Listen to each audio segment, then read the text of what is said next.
Ladies and gentlemen, the Vice President of the United States, Michael R. Pence.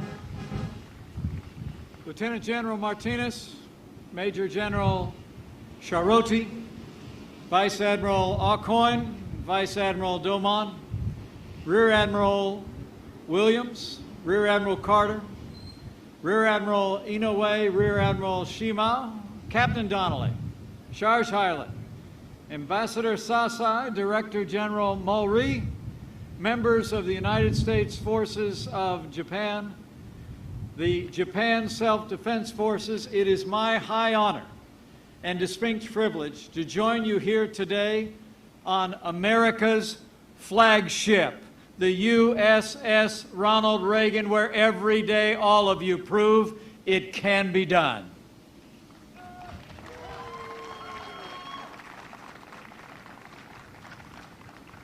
Now, you all look sharp out there, but at ease. It's so good to be with you today. I bring greetings from the President of the United States of America, your Commander-in-Chief, President Donald Trump.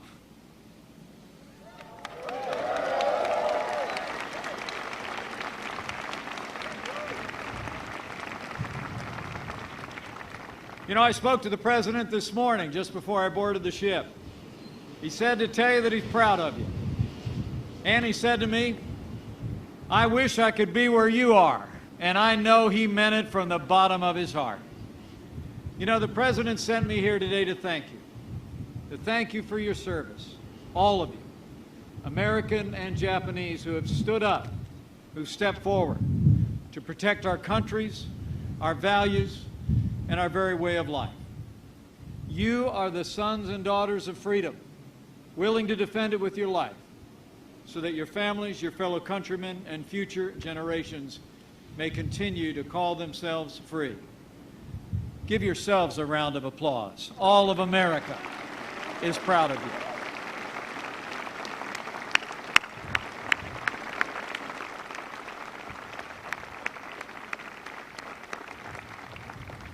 You know, the good book tells us if you owe debts, pay debts. If honor, then honor. If respect, then respect. I stand before you today on behalf of your Commander-in-Chief to pay a debt of gratitude to each of you and to express the well-deserved respect of the President of the United States and the American people for all of you who wear the uniform of this country. Our prayers for you, for your families, for your safety rise every day into the heart of heaven. In a word, you are the best of us, heroes all, and you are here, the Americans among you, so far away from home, because the United States of America and Japan are bound by history, a time-honored treaty, and the abiding oath of friendship. The United States-Japan alliance is the cornerstone of peace, prosperity, and freedom in the Asia-Pacific. And let me be clear, under President Donald Trump, the United States stands unwavering in our alliance and unyielding in our resolve to defend all that we have built together over these generations.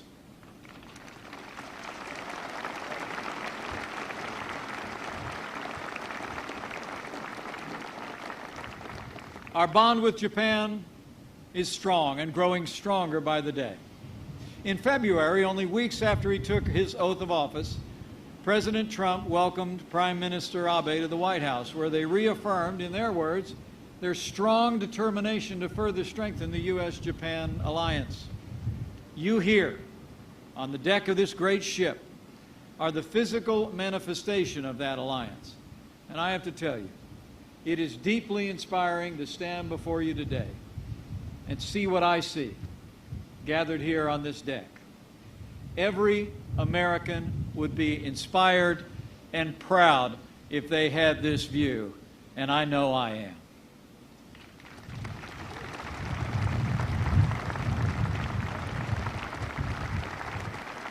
Now, as the President and the Prime Minister made clear, the United States will strengthen its presence in the Asia-Pacific.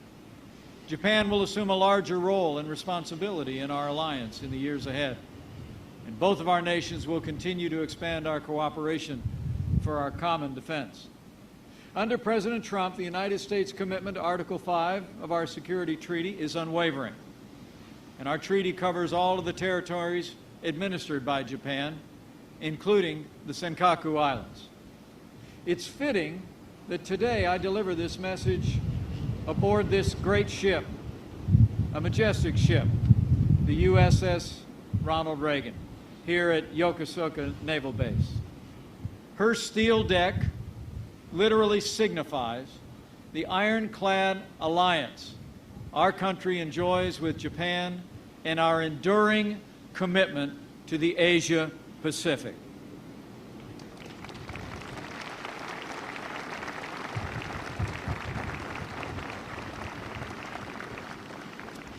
You know, we're standing on a ship named after my second favorite president.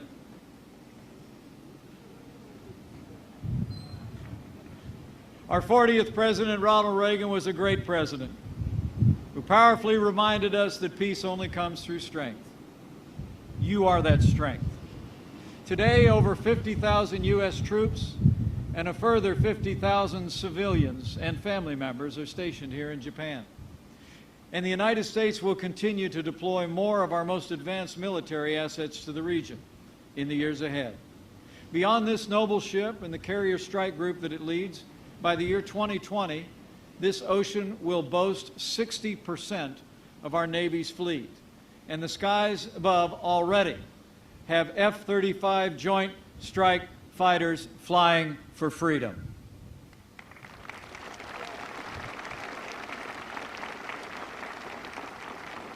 And you can rest assured, the full range of the United States military capability is dedicated to the protection of Japan. Japan, you are our friend. You are our ally. And on that foundation, we will face the future together. Under President Donald Trump, the United States, once again, will stand with our allies and stand up to our enemies.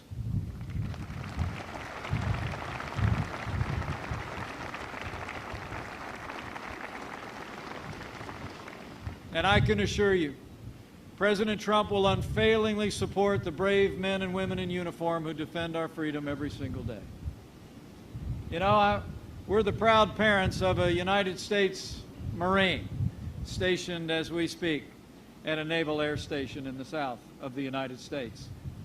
And I have to tell you, as the parent of someone in the service, it's the greatest privilege of my life to serve as Vice President to a President who is so dedicated to the men and women of our armed forces, their families, and our veterans. I can tell you from my heart, President Donald Trump will be the best friend America's armed forces will ever have.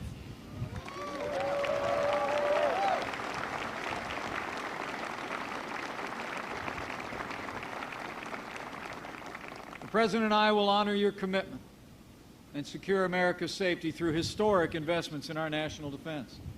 Just as President Ronald Reagan restored the armed forces in his day, so too President Donald Trump will make the strongest fighting force in the world even stronger still. Just look at what President Trump has already accomplished. In his first 100 days, President Trump has taken decisive action to end the era of budget cuts for America's military.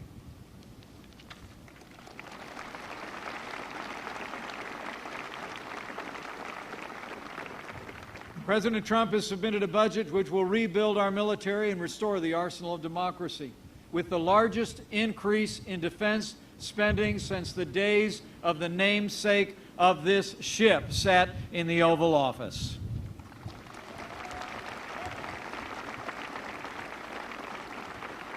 And in just the past 2 weeks, the world witnessed the strength and resolve of our new president in the decisive action that he took in Syria and Afghanistan. The enemies of our freedom and this alliance would do well not to test the resolve of this president or the capabilities of the armed forces of the United States of America and our allies.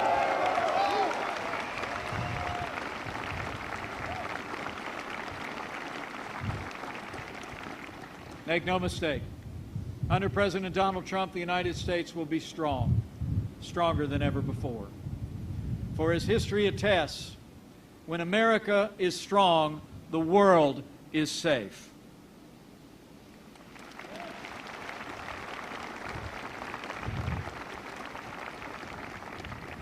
A strong America, militarily, economically, and diplomatically, is vitally important to this region and all who call it home.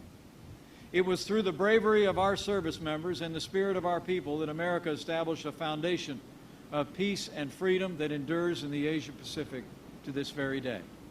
And under President Trump, the United States will continue to defend prosperity and ensure security on these seas and between our lands. Today, as in ages past, American leadership lights the way. The United States stands with all our allies and our partners in the region to keep the peace, enrich our people, and advance the common good. Together, we will defend the rules-based order upon which the region's progress, past and future, depends. We will protect the freedom of navigation and overflight and other lawful uses of the sea in the South China Sea and elsewhere, and we will ensure the unimpeded flow of lawful commerce on the 7 seas.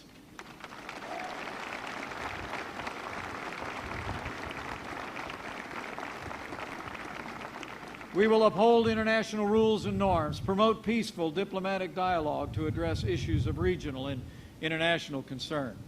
And we will defend human rights because the dignity and worth of every person is an eternal value of the United States of America.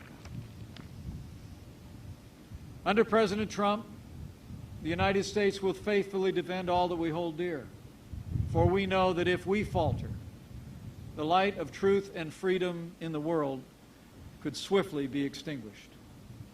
We gather here today on this deck and in this place as storm clouds gather on the horizon. On Monday, I traveled to the front lines of freedom, where the vibrancy of a free South Korea meets directly the repression of North Korea. At the demilitarization zone, I met with the brave men and women who watch over that land day and night. They know what you who stand in the gap in this region already know. North Korea is the most dangerous and urgent threat to the peace and security of the Asian Pacific. For more than a generation, North Korea's leaders have sought to develop nuclear weapons and the ballistic missiles on which to deliver them. They have impoverished their people and embittered the region in their pursuit of this dangerous goal. For more than 2 decades, from the agreed framework of 1994, the 6-party talks in the year 2003 to 9, to the strategic patience of the recent past, the United States and our allies have worked tirelessly to peacefully dismantle North Korea's nuclear program and alleviate the suffering of its people. But at every step of the way, North Korea answered with our overtures, with willful deception, with broken promises, and nuclear and missile tests, including a failed missile test they attempted just this past Sunday. As President Trump has made clear to the world, the era of strategic patience is over.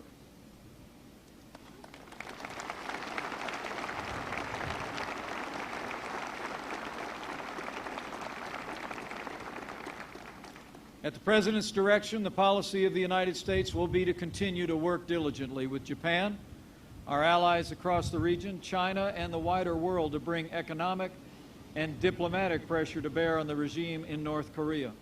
And we will do so until they abandon their nuclear and ballistic missile programs. But as all of you know, Readiness is the key, and you, the instruments of American policy, should know. All options are on the table. History will attest the soldier does not bear the sword in vain. And those who would challenge our resolve or our readiness should know. We will defeat any attack and meet any use of conventional or nuclear weapons with an overwhelming and effective American response.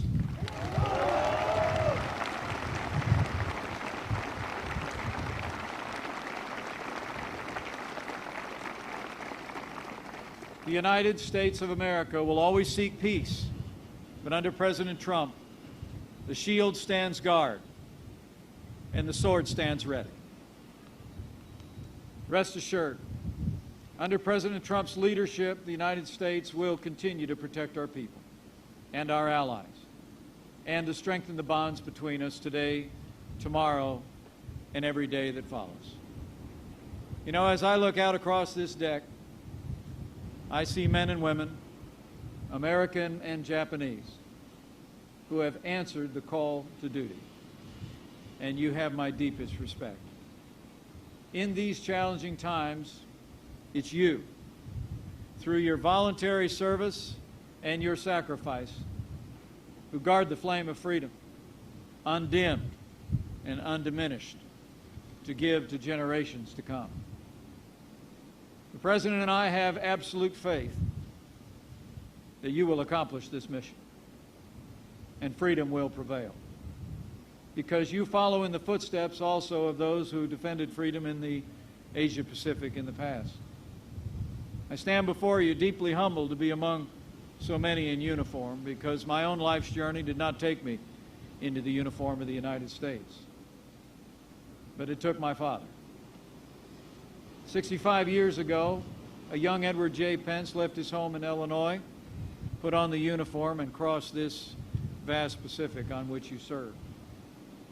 Like so many of his countrymen, that second lieutenant in the 45th Infantry Division of the United States Army landed on the shores of South Korea in the midst of a battle for freedom, a rifle in hand, resolved to defend that freedom with his life. Just 2 days ago, I stood at the demilitarized zone and looked out across the landscape, the very landscape where my father had fought, for the Battle of Old Baldy and the battle on Pork Chop Hill. It was a deeply emotional experience for me. There, alongside his brothers in arms, American and Korean, my dad had helped seize the high ground, repulsing more than 20 enemy counterattacks. And they seized the high ground of freedom, which prevails in South Korea to this day.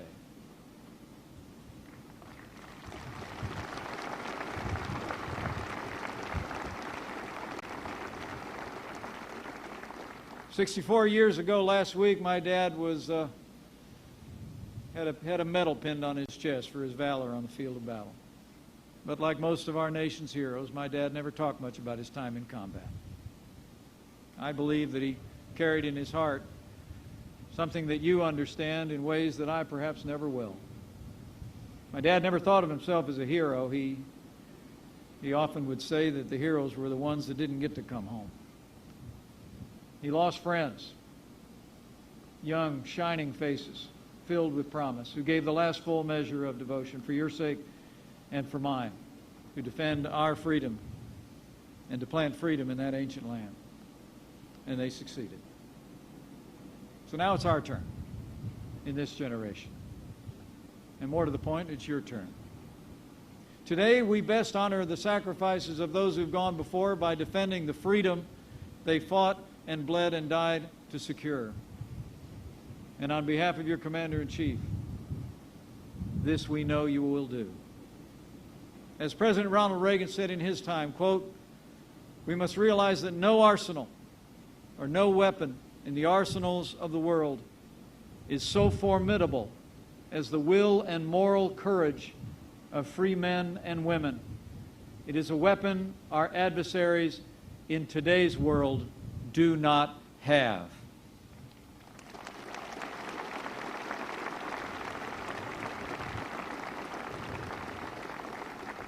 For generations, the United States has stood guard over the Asia-Pacific, protecting freedom through our strength of will and strength of arms.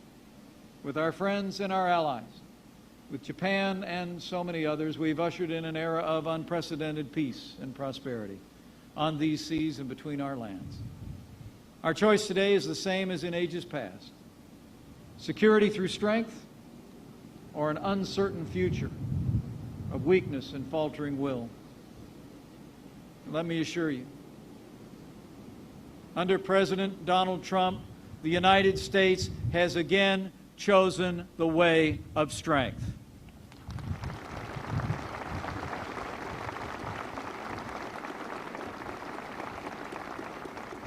Under President Trump, the United States has chosen prosperity and security and an unwavering commitment to the Asia-Pacific.